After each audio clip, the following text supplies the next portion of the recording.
One of the most unsettling things about the post-colonial condition is feeling robbed even of your right to remember your history correctly. Decolonisation is also reclaiming our right to remember our histories correctly. Tweeted by Nanjala Nayabola. Hello, Toya Talks podcast listeners. It's Toya Washington here with a brand new episode of the Toya Talks podcast. I don't even know where to start, but what I will say is what we're going to be discussing this week is not what I had planned for this episode. And I tell you guys all the time, whenever I announce what I'm going to talk about or I hint about what I'm going to talk about, the ancestors have other plans. And you know what? Bring it on. That's what I say. So before I get into the meat and potatoes of this episode, I do want to quickly touch on a couple of things that have happened this week and in fact today as I've recorded. So let's start with Kim Kardashian. Now, Ray J is having what people are likening to a Kanye West moment or moments.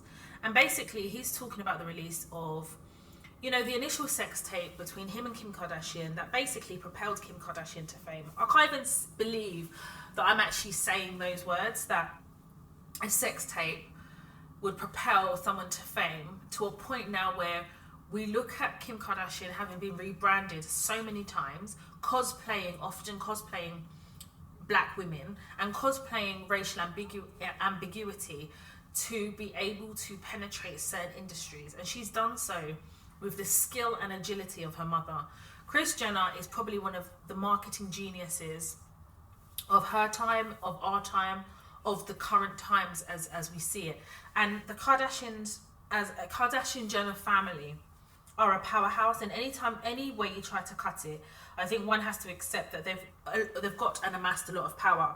That's not to say that power that's come about in isolation. If you really dig deep, black men are at the root of it.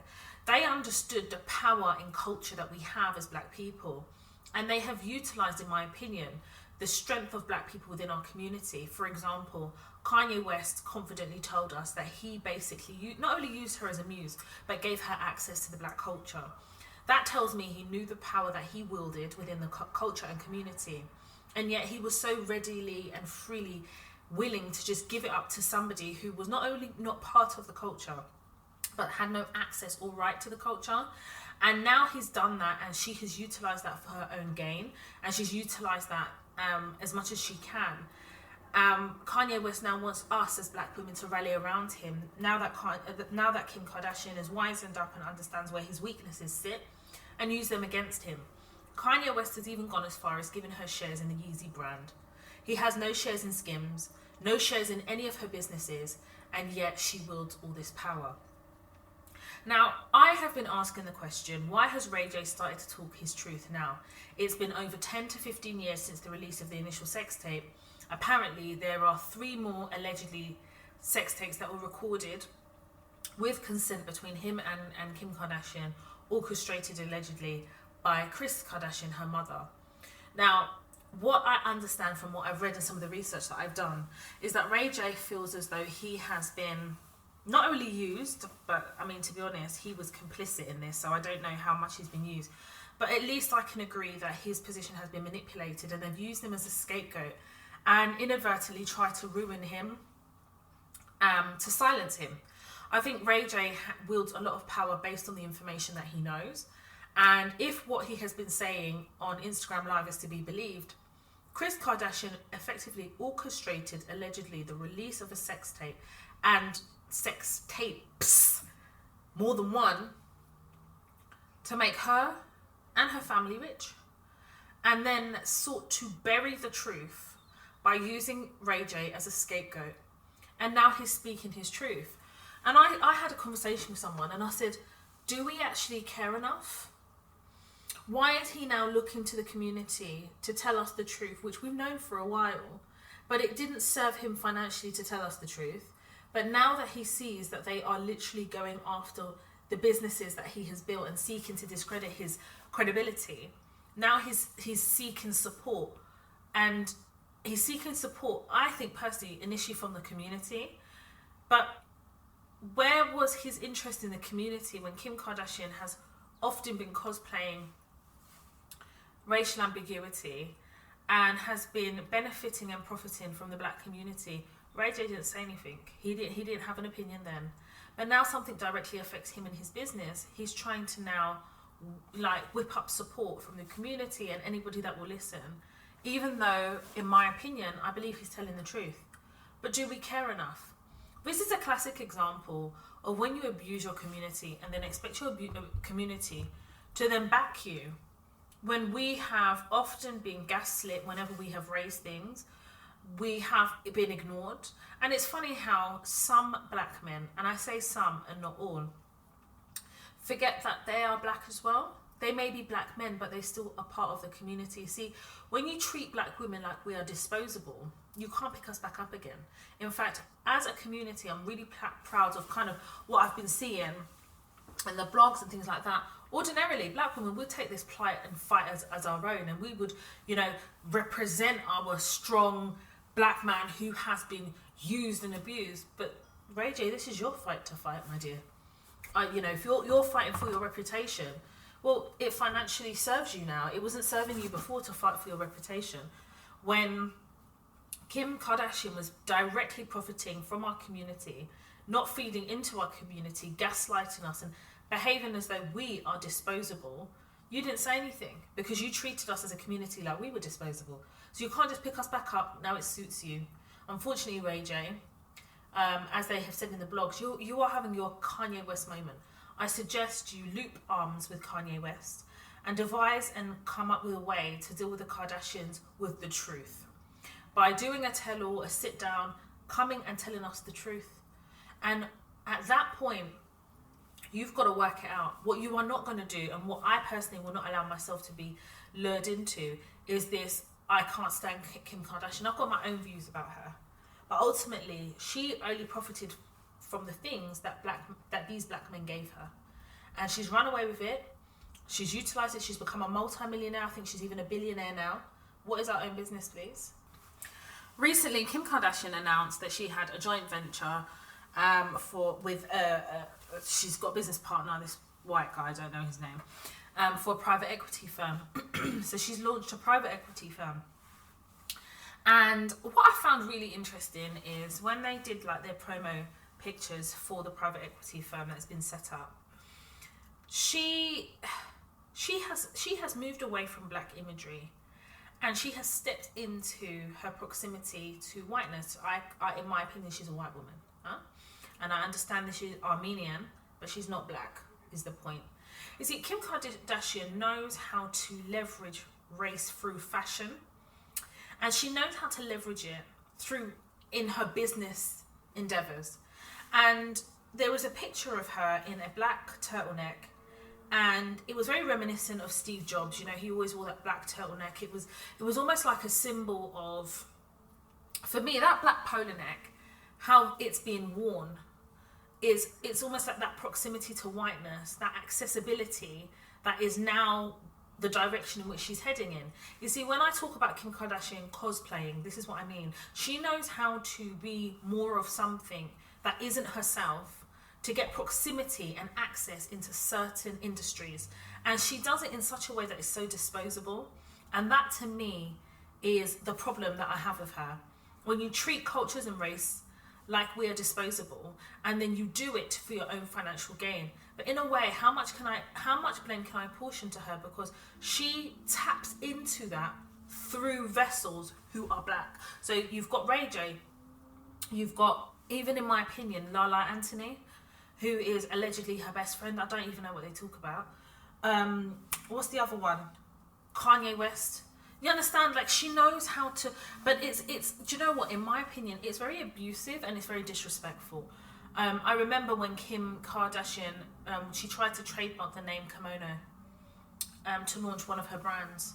This is how disrespectful she is, and anyways, the opposition that she faced and the discussion of race and culture and ethnicity and all those types of things are discussions that she's not prepared to have, because she understands exactly what she's doing. When she got called out, suddenly she's not using the name kimono anymore. And I definitely think psychologically it's basically telling us when she wants to access an upper echelon, she knows that the key players in that echelon are white. Therefore, she has to tap into the imagery that is palatable. So she's gone with the blonde hair, dark roots, turtleneck, straight turtleneck, black trousers, minimalist in makeup. She understands how to navigate those spaces and use fashion and create an illusion of an imagery that doesn't necessarily isn't necessarily on brand with what she usually does, but she understands how to tap dance in between cultures. I think Kim Kardashian for me will always remain a conundrum, because on one hand, you know, you've got Kim Kardashian who will tap dance into the culture, who will take and then pretends to fight for people within the culture. And I say pretends because, again, she uses the brand in a way that is almost, in my opinion, quite abusive. And again, like, Kim Kardashian is one of those people that she really bothers me. She bothers me a lot because I don't outwardly, you know, when I go and buy something, like for example, I own some Skims pieces, and I own those pieces because Skims does certain things that other brands do not do. And for me, they accommodate my curvier body. But I will not go online to promote Kim and tag her. I'm not doing all of that shit. And to be honest, I think I'm almost ashamed with certain things. So like even the Beats headphones, for me personally, I am buying into the Beats brand, but I'm buying into the aesthetic that she's created. And I think the reason I'm talking about this is I'm now a lot more hypersensitive and hyper aware of how fashion is used in this way and how she uses it, and it's like psychologically abusive. And I feel like I am now a lot more alert to it. So I will call it out, and people get to use their free will to decide the choices that they want to make. I'm the last person that will ever judge anyone on decisions they make, but I think it's important that it's called out and that, you know, I've mentioned it here. So obviously what has been dominating the headlines is the Queen of England passed away at the age of 96, ruling for 70 years. And, you know, I don't know, it's really quite strange, because I think a lot of people knew that her health was deteriorating. I think everybody also knew that, you know, since her husband passed away, that her health has deteriorated quite rapidly. We always knew that her successor would be her son, who was called Prince Charles, who is now her successor. He's King Charles III is the name he goes by now. The monarchy for me personally is historically very problematic, and continues to be problematic because of the lack of acknowledgement of the monarchy's role in colonization. And keeping silence doesn't mean that you have less responsibility. Now, something that I really want to talk about on here, and I mentioned on my Instagram page, my personal Instagram page is Toya_Washington, and I'm going to read what I posted, because to be honest, that is actually quite key and fundamental to this podcast, especially because I received messages from people who I feel, you see, emotional intelligence. I don't think people are automatically born with it. I think that if you're navigating effectively and understanding the environments that we're working and operating in, you have a developed emotional intelligence, and that's developed over time and over experience. I think people willfully choose to not apply emotional intelligence, and this is what gets them into trouble. So this is what I posted. Let us all use our brains. Don't go telling your colleagues how you feel about the Queen. Navigate smartly. It's also okay to keep quiet. We are living in a cost of living crisis. No one can afford to be unemployed because you have decided to die on the hill of your opinion. Be smart, please. Ignore my typos. So I had a couple of typos in the original post. You get the point I'm making. Be smart. Do not be lured into the trap of sharing your opinion about the Queen to then be met with an email from HR. There is strength in silence at the moment. So obviously, I don't know where a lot of you were when you received the news that the Queen of England has passed away. I'm a remote worker, work from home.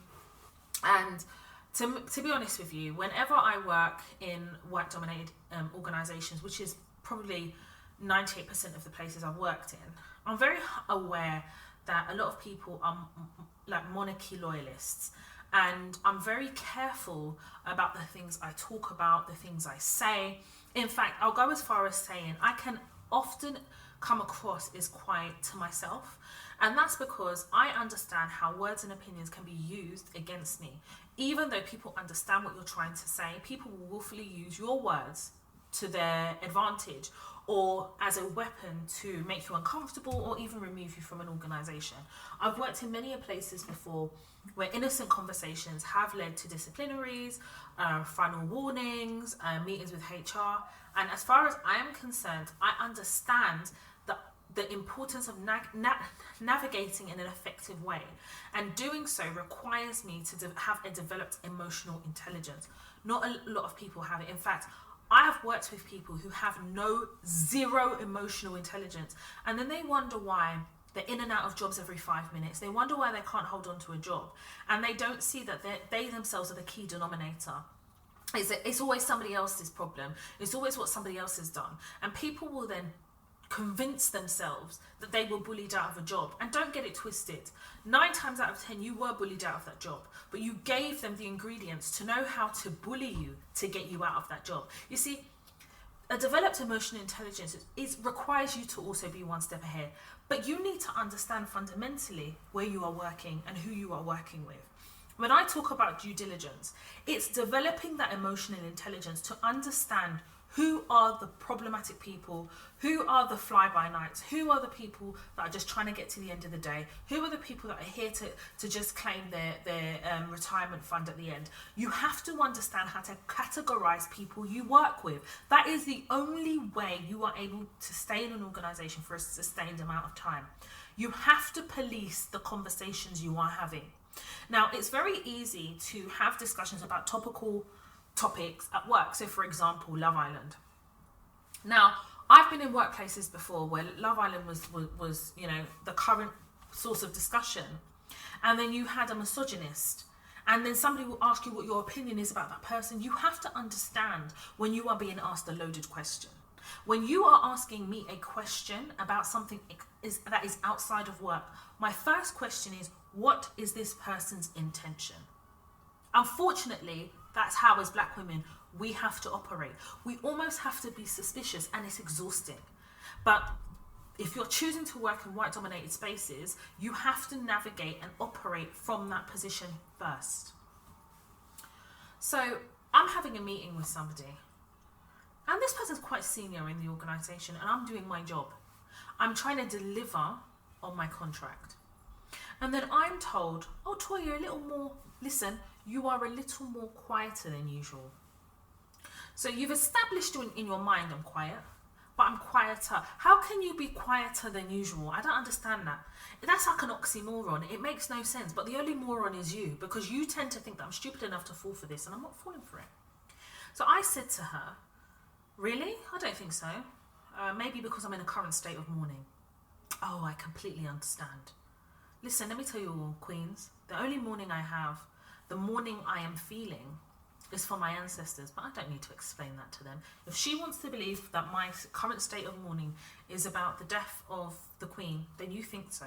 But what you're not going to do is lure me into these conversations with you so you can take it back somewhere, or so you can form an opinion based on your racial prejudice to then use that as an opportunity to spread bullshit. That's not going to happen. The reason why I posted what I did is because I feel like sometimes people get so caught up in the moment and caught up in conversations that we're not actually thinking before we speak. When you are dealing with sensitive things, like, I will give you an example, politics, the monarchy, sexuality, sex, religion, these are some of the most sensitive subjects that I refuse to have discussions about in the workplace. I've been directly asked, who did you vote for? And I say, you do know it's an offence to influence voting. Those are the things I come out with. Because when I say that to you, you don't know what to say because you're expecting me to answer your question. I'm not going to do that. I'm going to be completely honest with you. When I was in my 20s, I was foolish. My early 20s, I was very foolish. I didn't have a developed emotional intelligence because I believed in fairness, justice, and all of this. When I realized actually you're already dealing with imbalance in the workplace. So justice and fairness is not automatically achievable. You have to create the balance that you want to experience in the workplace, and that balance comes from moving and leading in peace first. I like peace, I like my peace. I like peace. So when you are coming to me asking me these loaded questions based on what's happening in the world right now, I have to automatically assume that you're going to use this for something. And whatever you're using it for, I'm not going to be present to see what you're using it for. Therefore, I have to be developed, emotional, intelligent enough to know certain conversations about the monarchy. We have our opinion, queens. We know where we stand. If you understand my platform, if you understand colonialization, if you understand racism, if you understand the slave trade, if you understand black history, you can't come to a black person and ask them how they feel about the Queen, how they feel about the monarchy, how they feel. You can't come and ask that question. In fact, it's antagonistic to ask that question. But some of you want to die on the hill of your personal opinion. And what happens is you set yourself up to be bullied. You set yourself up to experience things in the workplace based on your very valid opinion, but you don't understand the audience in which you're having this opinion. You're having this opinion with people who often, in their homes, they're calling us the N-word and are raging racists. So why am I going to sit here and have a conversation with you about the death of the Queen? We're not having that. Now, the human element of me completely understands that you've got people who have lost their mum, their grandma, their great-grandma, their cousin, their auntie, and of course one has compassion for that. But there is a line. But I don't need to get into detail about my personal opinion. I don't feel that I have to, because the workplace is not a safe place. And the sooner some of you understand and develop that understanding, the better. The workplace can never be a safe space if the workplace has not been built for the success of everybody.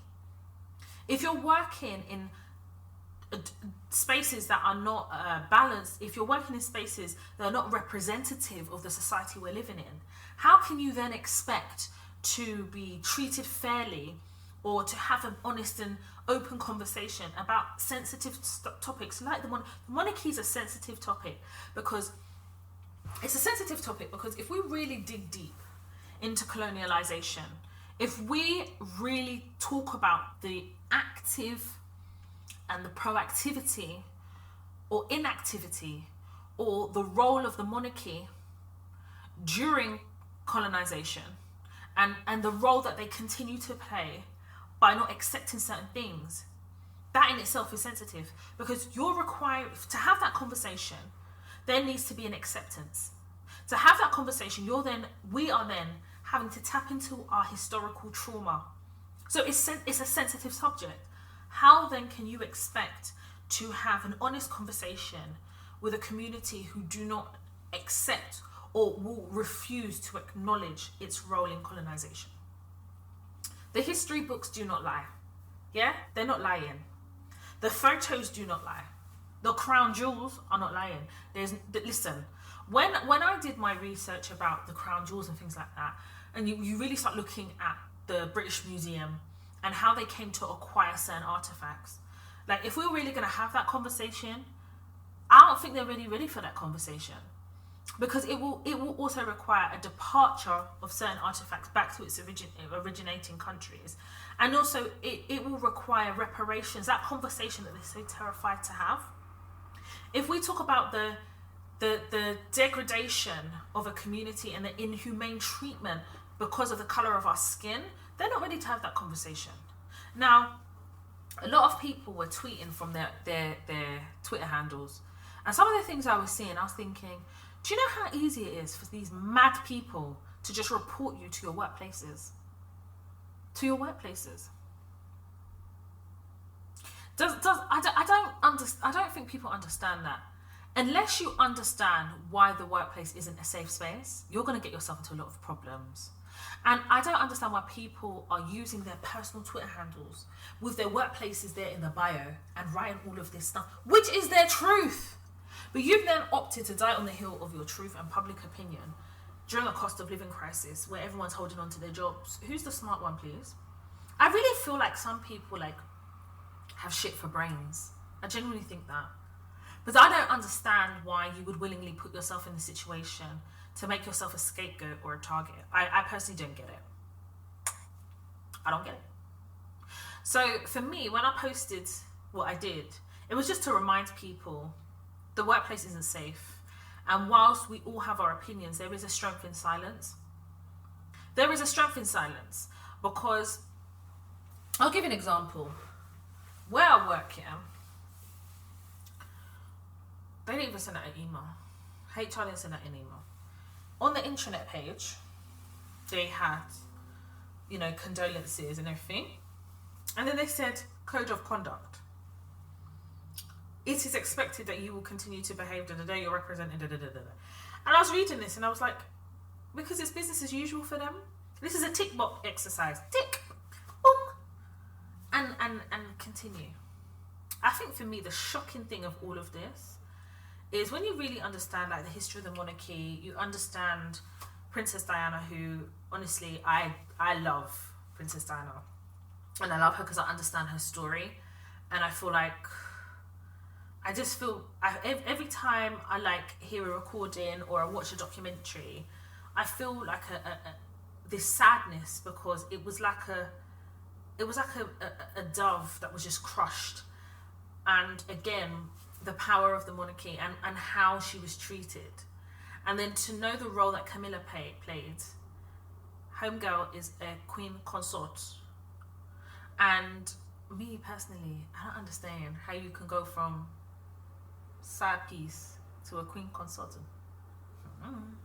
Anyway, let me not even say anything, but y'all know where I stand. I don't understand that.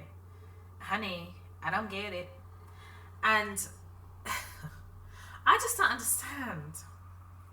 Honestly. And this is why when some non-black people, especially white people, are saying go back home, I'm like, excuse me. The fact that you even have a place to call home is because it was immigrants that came here, built your economy and built your society, that you even have anything to talk about.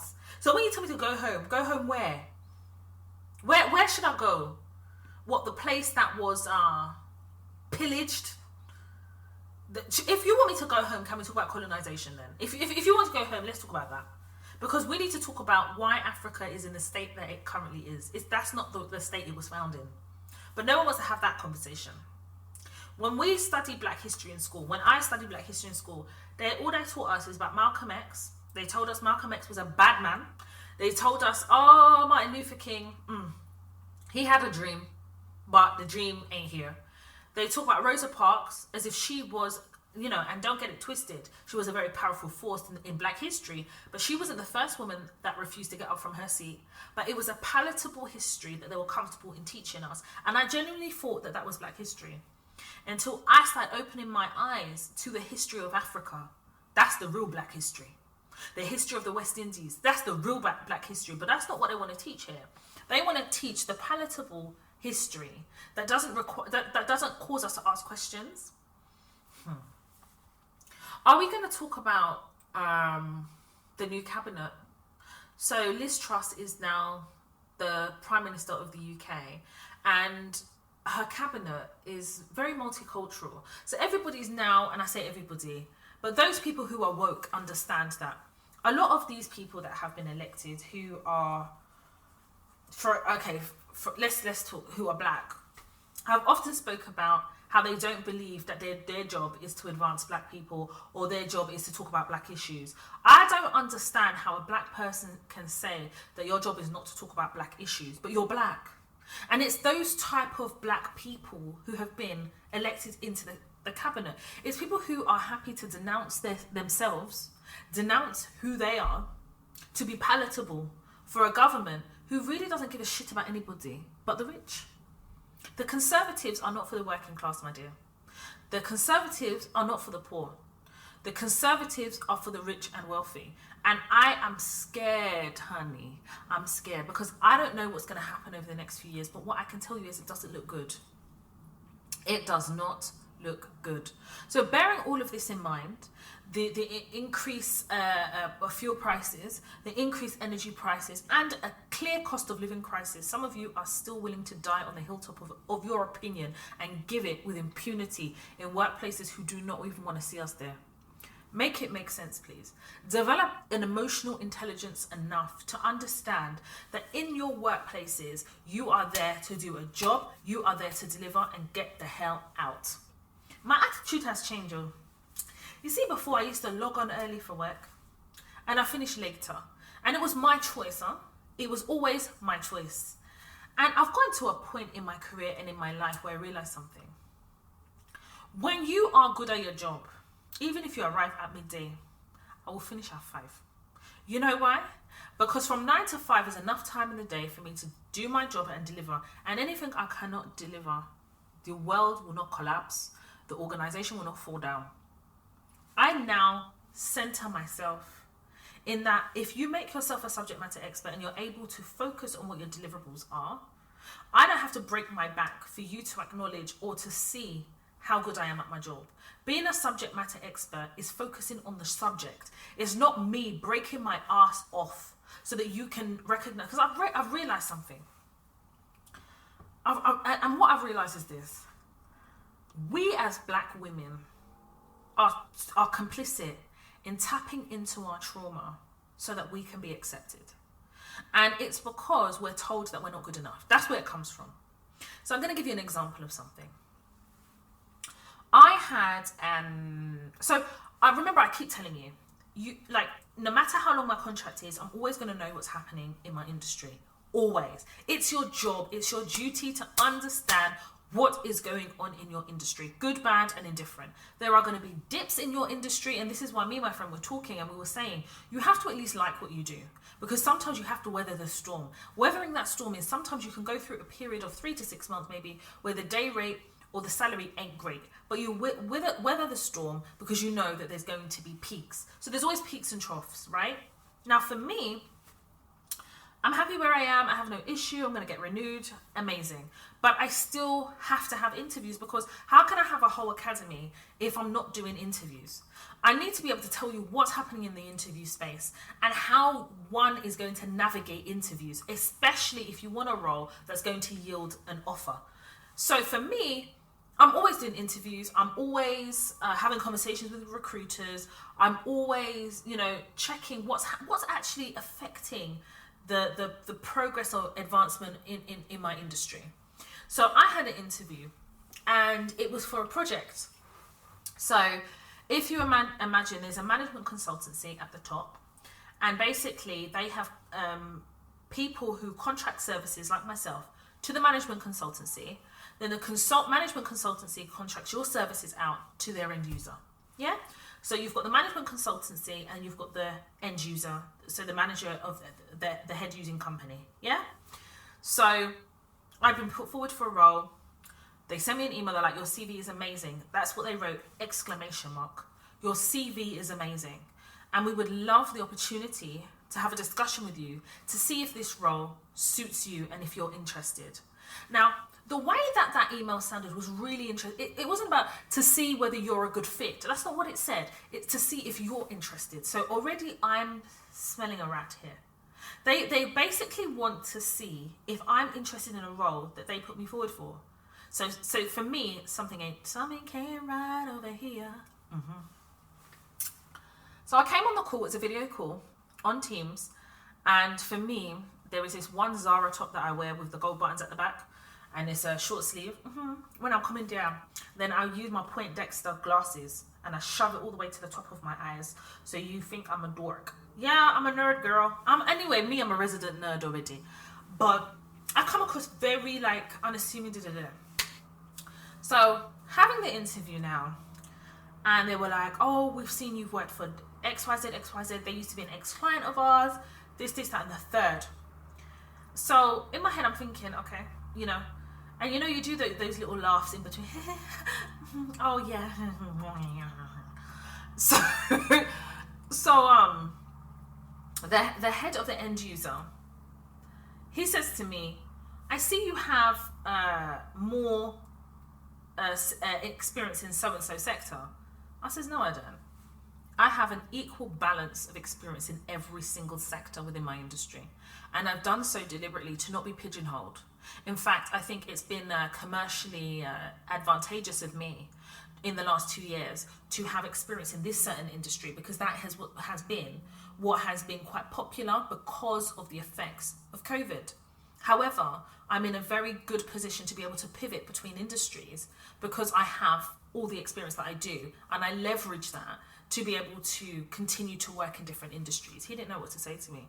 Do I look like a fool to you? Do you actually think that I'm stupid enough to only get experience in one particular sector, in one particular industry? No, I haven't. Because I know the importance of being able to pivot in an industry that is constantly evolving and changing. But my thing is, when you're going to come out with things like that, you're just telling me you haven't read my CV properly. You've seen a couple of buzzwords, you've seen a couple of organisations, and you're fixed on that. You actually haven't taken the time to read my CV. And knowing that, and true to form, he then started flicking through my CV like he hadn't seen the second and third page. He just fixated on the first page. Anyway, then they proceeded to tell me that they're going to just be honest and put their cards on the table. When someone says to you in an interview, they're going to be honest and put the cards on the table. That means them cards are dirty, honey. There's something smelly about them cards, because for me, are we not putting our cards on the table? Why do you have to introduce that?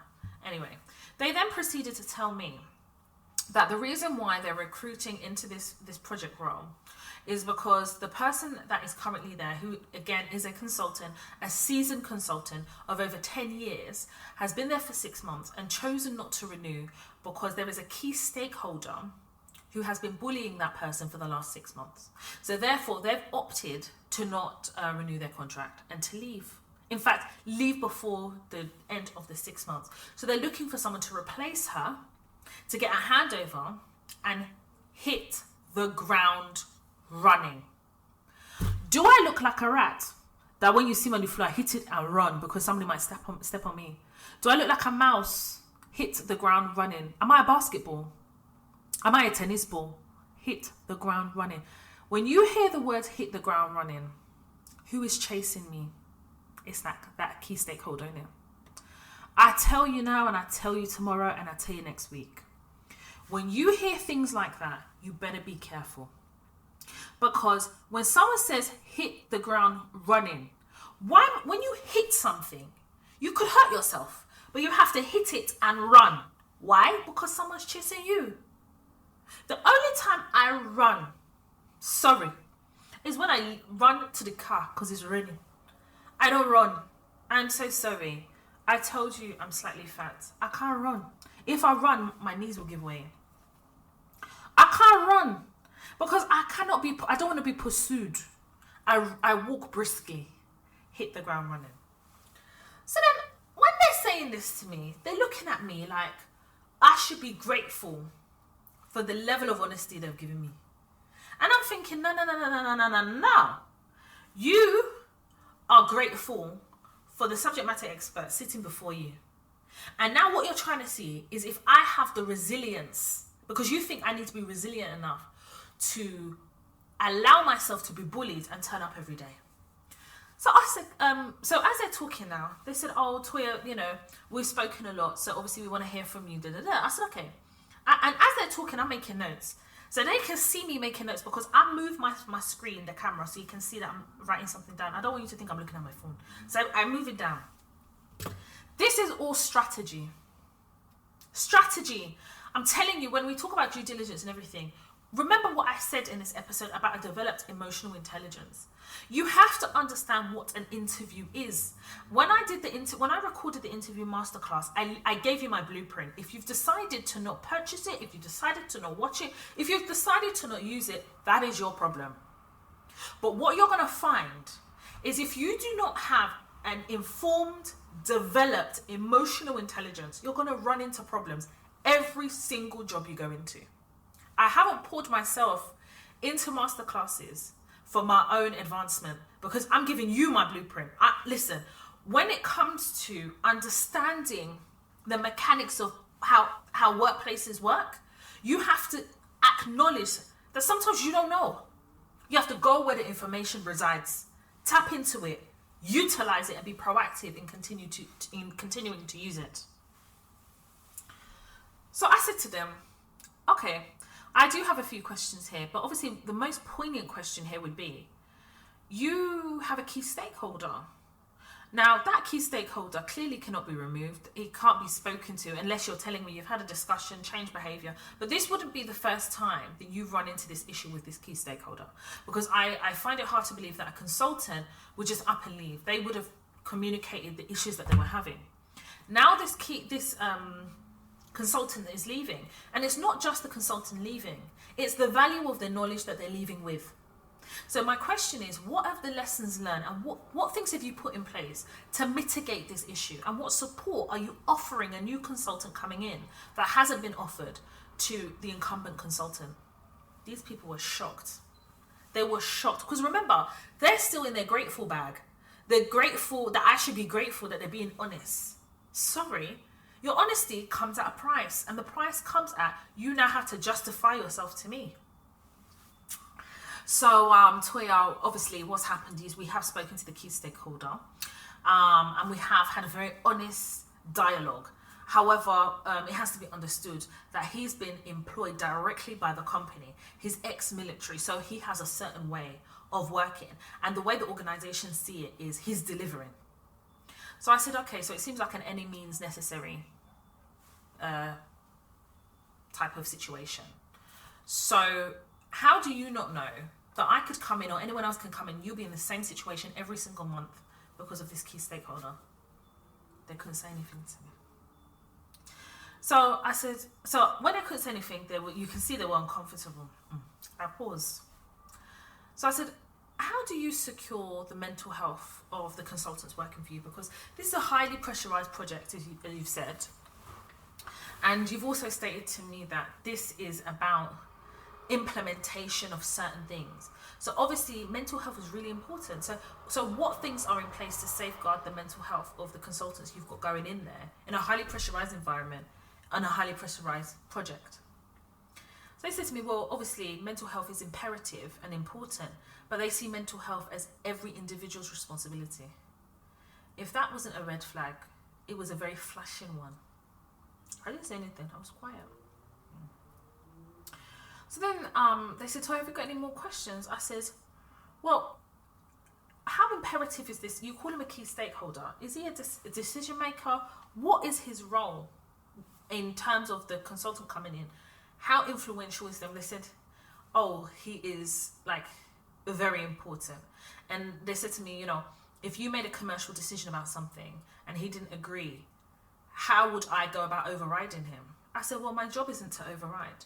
My job is to deliver. So for me, if I make a commercial decision that he doesn't agree with, or he wants to make a decision that commercially I don't think is good for the company or the project, I have to get him to sign off on the risk. If he wants to assume liability, I have to get that in writing. But also it requires me to also understand if he has the authority to sign off on that risk. So for example, if it's a risk that is financial or has an impact on the reputation of an organization, I think that needs to go to a board member or a director. From what you're telling me, this key stakeholder is neither of them. So then for me, I will table my commercial concerns with him on copy to who has the authority to approve it. And if the company approve and sign off on it, that's it. I said, but my job isn't to fight to be heard. My role is to deliver against either the KPIs or to deliver against certain deliverables that are imperative to the success of the project. These people were shocked. You know when you know they're shocked, one of them was going red and the other one was blinking fast. Yeah, it was blinking fast. I thought my internet had frozen or malfunctioned. He was blinking fast. I said, listen, I'm not a fool. I'm very respectful, but I know what I'm doing. I know my job. There is a joy and a strength in knowing what you do. I have a developed emotional intelligence to know that I'm asking these questions because you all have sat here as I've told you my experiences working here, how I've dealt with it. I'm exhausted from having to deal with all this shit. So when you're now coming to me, telling me about a key stakeholder And you're now telling me he's ex-military, You're giving excuses for what they're doing. At the end of the day, does he cut and bleed like all of us? That means he's a human being.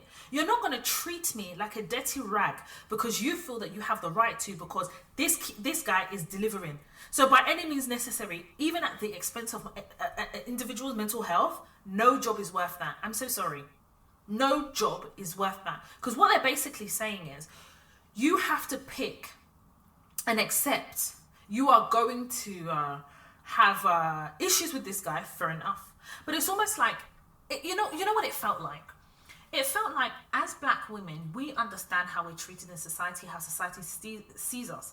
These racialized stereotypes that continue to be a burden as we navigate work, right? But effectively what he's saying to me, I have to accept that I'm going to now breed trauma upon my trauma that already exists. And that they don't care about my mental health. That's for me and my doctor to deal with.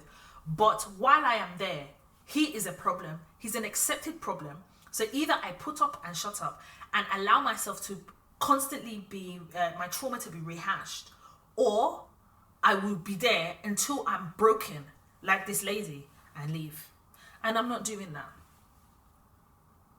Can you see when I talk about, with HR, it's business as usual, tick box exercise. That's how it is in the world of work. They see things as trauma for them. Some of them is business as usual. They don't see it as their responsibility. And I'm sharing this all with you so that we're all really clear about why we need to have a developed emotional intelligence. It's so that we can preempt certain things and we can see things before they necessarily happen. The problem that I think a lot of us have is we are willing to die on the hill. Why can't we stand on the hill with our crown straight? Why must we be prepared to sacrifice ourselves on the hill? We sacrifice our mental health, our self-esteem, our integrity. And my question is then, what is left? What is left? I don't know about anyone else, but you see, for me, I understand that workplace is not peaches and honey. I understand that you're gonna work with difficult people, especially when you're working with people who, different backgrounds, different experiences, and you almost have to find a way to work with people, and that's fair enough, okay? Because you may think you're the easiest person to work with, but maybe you're quite focused and single-minded on what you're delivering, and other people may see that as not being as collaborative. Ultimately, I believe, for me personally, I'll tell you, I'm a collaborative person when I need to collaborate. If I don't need to collaborate with you, for me, I will always keep strategic relationships. But what I'm not going to do is allow your issues as a stakeholder to become my problems. I'm very clear about that. And I'm very clear about work is work and my life is my life. So I had to really think, as I'm going through this interview, I'm thinking to myself, okay, you see this management consultancy, they're a boutique management consultancy and quite niche in what they do. And they've noticed within my CV, I have tapped into that niche area in different places. So for me, my objective in that interview changed. I'm not interested in this role anymore. My strategy became, I actually want to be on their books for future roles, but this isn't it. So in that interview, I had to make a decision. How do I reject this role without rejecting this role? You're probably thinking, Toya, what are you talking about? I will explain. The manager of the end user, he said to me, Toya, obviously you're very seasoned in what you do. You have a lot of experience I think that as an organisation we would definitely benefit from. Clearly you've worked on very, very high level, difficult projects and you've delivered. So my question to you is, what would need to happen for you to accept the role? What would be your the deciding factor? So I said, I need to meet your stakeholder. They said, pardon? I said, well, if you're telling me this key stakeholder is a problem to the delivery and success of this project, I would like to meet him. And you can position it as, we are interested to hire this lady, we want to involve you in the recruitment process. You could table it like that, knowing that you guys have the ultimate, you guys are the ultimate decision makers. But you can table it like that, and it's also quite manipulative, but that's how you manage your stakeholders. By involving him in the process, to make him feel as though he's involved in the process, but really you guys hold the final decision. It'll give me an opportunity to know if I can work with him.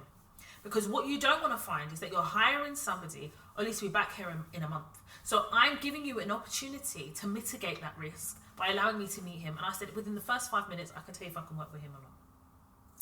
So they said, you know what, Toya, it's a fair ask. In fact, to be honest, I completely understand why you're asking that question. It's very fair. We'll come back to you. I said, no problem. So I said to them, have you guys got anything else that you would like to ask me? They said no. That how clearly, I'm very well seasoned. I've been, clearly doing this for a long time, and they're confident that I could deliver the project for them. So they need to have a meeting. They'll come back to me. Let me tell you something, Queens. I can tell you right now, when I left that interview, I already tell you that they're not going to allow me to meet that key stakeholder. Because if they wanted me to meet him, they wouldn't have to introduce him in the way that they did in that interview. In fact, he would already be there. Yeah? They've already told me through the process of this interview that they know that he's a problem, but because he delivers, they don't care about his methods. They're willing to keep him there. He's protected. And therefore, he is my problem, or anyone's problem going into the organisation. However, there is no way they're going to allow me to meet him before I accept the role. That's not going to happen. And therefore, they're in a conundrum because they really want me on this project. I'll go as far as to say to you, I'm the only person they interviewed for that role. But there's absolutely categorically no way they're going to let me interview him. So they emailed me and they said to me, Toya, a fantastic interview. We both really liked you and think that you had a lot of experience that we can definitely benefit on this project from. However, it's not within our gift to facilitate a meeting between you and the key stakeholder. Therefore, we will have to, unfortunately, not have you as part of this project. But we would like an opportunity to keep you on our books for future projects that are coming up with different organisations that we know you would be a great match for. Therefore, if your position changes or if you are available sooner than you think you will be, please let us know because we would definitely like to work with you. Kind regards. That's my strategy had to change within that interview, and I got what I wanted. I just wanted to be on their books because I understand how workplaces work. I've worked with people in the commercial space who are ex-military, and I think it's because of the way society looks at ex-military people. I find that they're very protected. There's always an excuse for some of their behaviour, and some of their behaviour is really bad, in my experience. They've basically said to me that if someone leaves, they'll just replace them. They don't really care about mental health, which means that I would be choosing trauma. I would be choosing to invite a new chapter of trauma into my career history, and I'm not prepared to do that. I have developed emotional intelligence enough that I don't need to ask them every question in the book. The limited questions I asked gave me the answers I needed. I think that we have to make conscious decisions about how we navigate and why we're navigating in a certain way. I think just because you really, really want a job and you get to an interview and there's all these red flags, why are you choosing trauma over what your instincts are telling you? Why don't we have confidence in our developed understanding of our instincts to choose our mental health first? When we are being gaslit, when we are being set up, why don't you realise that? You see, when your boss, your line manager, HR are asking you your views about the monarchy or the current state of affairs, why don't you understand and recognise that that's a setup? When someone is telling you that you have a key stakeholder who is not only problematic and creating a lot of problems, why don't you see that that's a setup as well? They will gas you into thinking you are the best thing before sliced bread.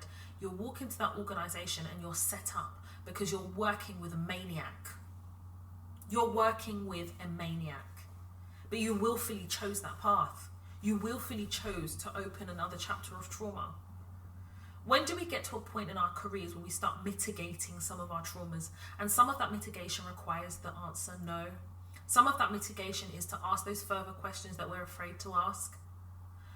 Being able to understand how often we are set up for the trauma we experience. And that makes us complicit, because when we're set up, you know something's not right, but you continue. You become complicit in your trauma. I have in my career been complicit in my trauma because I choose to ignore the red flags, because it's almost as though I accept that my existence works hand in hand with trauma. And I have had to unlearn those unhealthy thoughts and recognize that my existence is not part and parcel of trauma. My existence can come with peace if I choose peace. And whilst I accept that no organization is perfect, I can actually also recognize when an organization is more peaceful than, or I've worked in chaos before. Some people thrive in chaos. Some people thrive in it, but not when you're not at the expense of your mental health.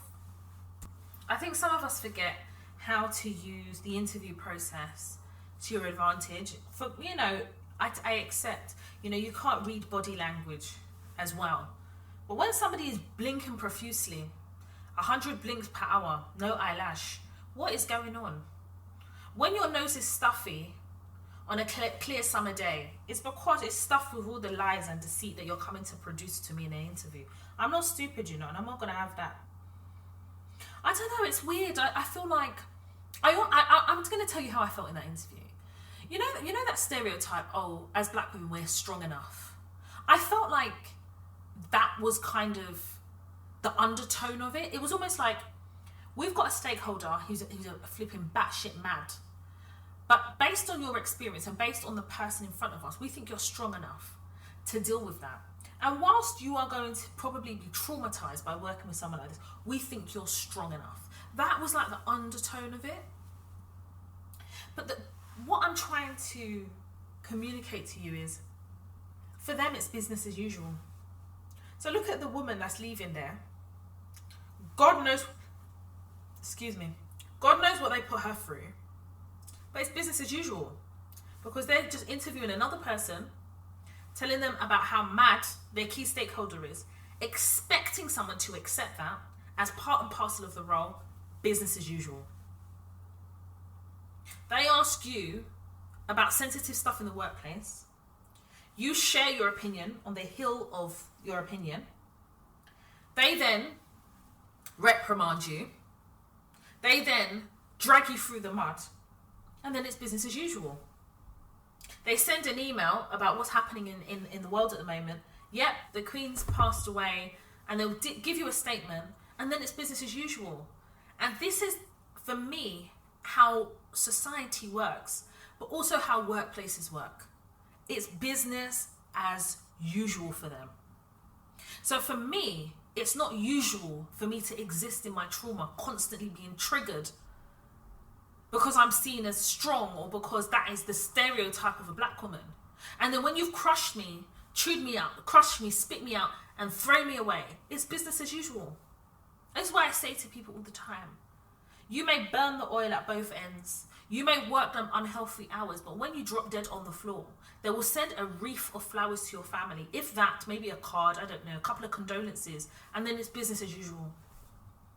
So for me, I had to ask myself, what is business as usual for Toya? What is it?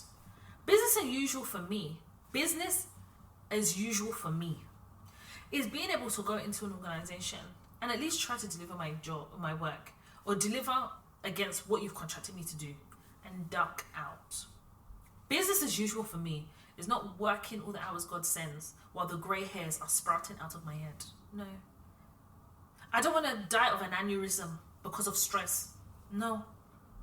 I'm sick and tired of seeing these green veins in my head every time I've chosen to walk into trauma.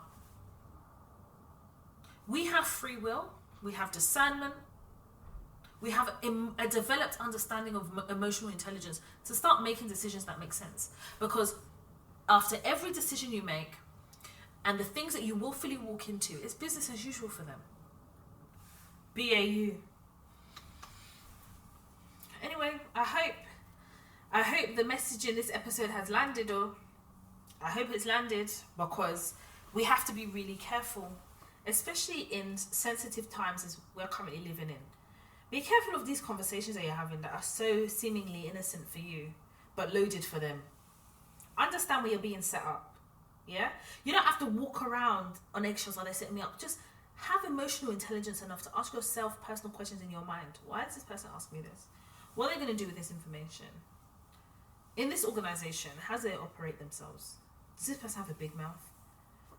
How can this person use what I'm going to say to their advantage? This is how I think. I can't help it. I'm constantly in a state of why. Yeah, I am. Because when I ask question why, I'm then expecting an answer in it. Right, we have a dilemma. I've got a few in the mailbox, but next week I will do a dilemma episode. So if you've got any work-related or life-related dilemmas, please email hello@toyatalks.com. In the subject, please write that it's a dilemma, so my assistants can forward it to the correct folder for me. And then next week, let's have that conversation in terms of dilemmas. Yeah, we'll have a dilemma episode next week. So, hi Toya. So the subject is, I need some help again. LOL. Okay. Hi Toya, I hope you're well. Congrats on your recent trad. I need your help again, please. So I've been at a new job for almost 3 months now.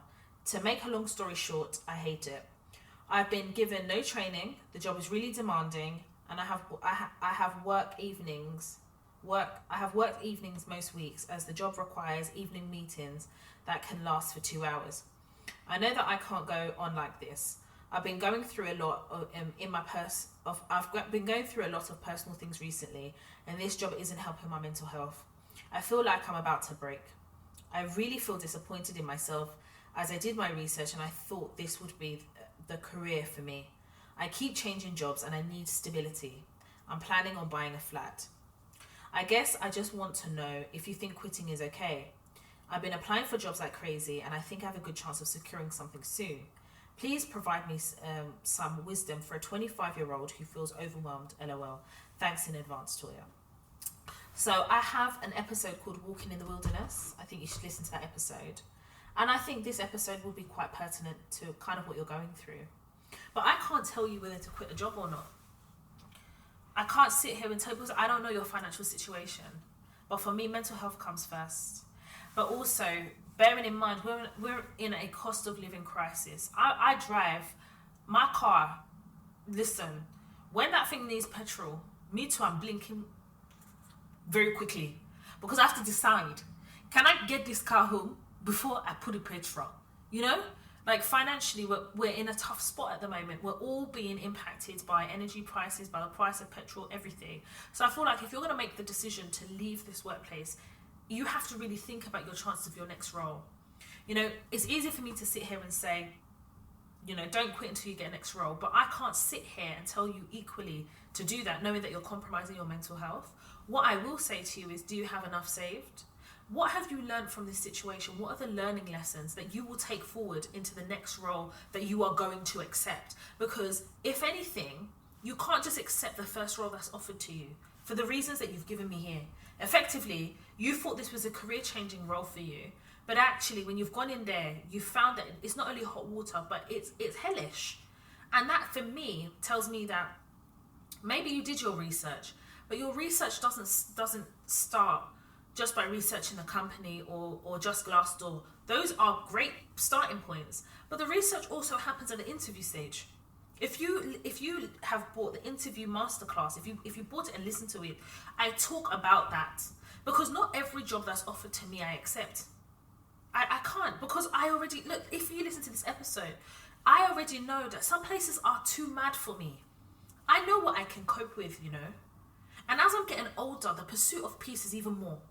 Where I find peace is where I'm able to do my job without looking over my shoulder, or where I don't have to split my brain into two and I'll be having this big vein at the top of my head. I don't like these green veins at the top of my head. So for me, first of all, I think you need to know what the learning lessons are, so that you're not likely to repeat some of the decisions that you've made that have led you to here. Secondly, I want you to know that quitting doesn't make you a quitter. Quitting does not make you a quitter.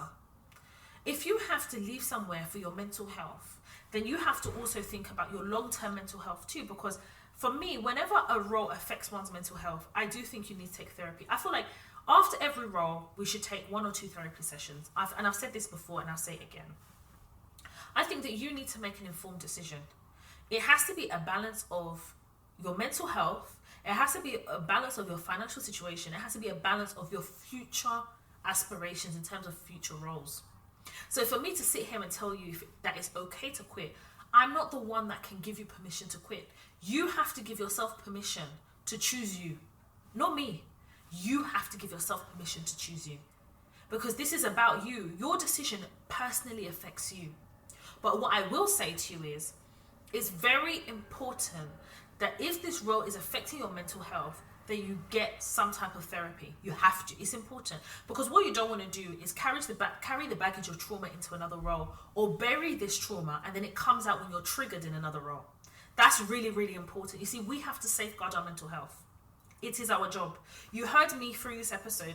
I told you, I asked the question to the managing end user about mental health. He well as good told me mental health is not his concern, it's my own concern. And to an extent, he's right. If it's not his concern, that means mental health is not important to them. That means they're happy for somebody to they will trample on my mental health because they don't believe it's their responsibility. Mental health in an organization is a joint responsibility. They have a responsibility to give you a balance, give your mental health some priority, to be able for you to deliver the job, but they don't see it as their job. They see it as your job. What that tells me is, when I go there, it's madness. I'm not here to do madness. I've told you, the grey hairs don't need to be sprouting. I don't want any more. So what I am going to ask you to do is, I think you need to get some therapy to deal with kind of what's going on. I think also as well, until you can find a role, I think you may need to have a conversation with HR. You may need to have because what you may need to do is have a conversation so that it's a bit more bearable until you find your new role. Because sometimes jumping ship may not be an option for you right now. I don't know what's going on in your industry. I don't know how easy it is for you to get a role. I don't know how you interview. I don't know any of these things. So without knowing these things, I can't tell you to quit. I can't do that. What I can do is give you the tools to make an informed decision. Walking in the Wilderness, this episode, and I think, maybe Briefcase Bandicoot, maybe a good episode as well for you to listen to. I hope this has helped you. Please let me know kind of what's happened, the decision you made, why you've made it, and basically, just let us know, like a follow-up on where you are. And I wish you all the best. And honestly, you can email us as much as you want here on the Toy Talks podcast. That's what we're here for. So if you need some help, it doesn't matter if it's more than once. This is what the Toy Talks podcast is here for. It's a safe space for queens like me and you to be able to sit here and have an honest conversation. So I'm going to leave it there. I'm going to thank each and every one of you, as always, for listening, sharing, discussing, keeping me in your WhatsApp group chats. If you have a work-related or life-related dilemma that you want us to discuss here and advise on, please be very clear about what the dilemma is, what outcome that you're seeking, and we will address it. We have a dilemma episode next week, so if you have a dilemma, that would be the right time to send it in to us at hello@toytalks.com. Obviously, your anonymity, as always, will be protected. Now, I will go on record to always say, like, for me, the podcast I know how important it is. Some of you message me such amazing messages to tell me how you've used the podcast, how you've used the platform. There's so many episodes. I feel like there's a catalogue of episodes now that I really do feel that maybe sometimes you need to go and re-listen to them. I have been asked the question, Toya, we love the podcast. I'm worried that you're going to stop recording. And I will say to you, like I say all the time, I will continue to record here on the Toy Talks podcast for as long as I feel like the ancestors want me to. All good things do come to an end. I don't have any plans to end the podcast. I have toyed with the idea of maybe doing a bi-weekly episodes rather than weekly. However, it's still something that I'm thinking about, open to suggestions from you all. But I understand also how the podcast is an intrinsic part of your weekly podcast listening, and I know that. So for me, like I said, I will continue to do this podcast for as long as the ancestors want me to. If there is a week where there isn't a topic that I think I can cover, or I'll be honest about it. There are like a few things that I've used as case studies for future episodes, so I will definitely be using them. And more importantly as well, I just want us to continue to have conversation, to learn, to grow, to teach and guide. That's what the podcast is here for. The masterclasses support the podcasts. That's what they do. They support the podcast. So in the masterclasses where we talk about interviews and stuff like that, I will recommend certain episodes that I think you should listen to. So maybe what I might do in the academy is in the notes, I might say, please listen to the following podcast episodes, which is relevant to this masterclass.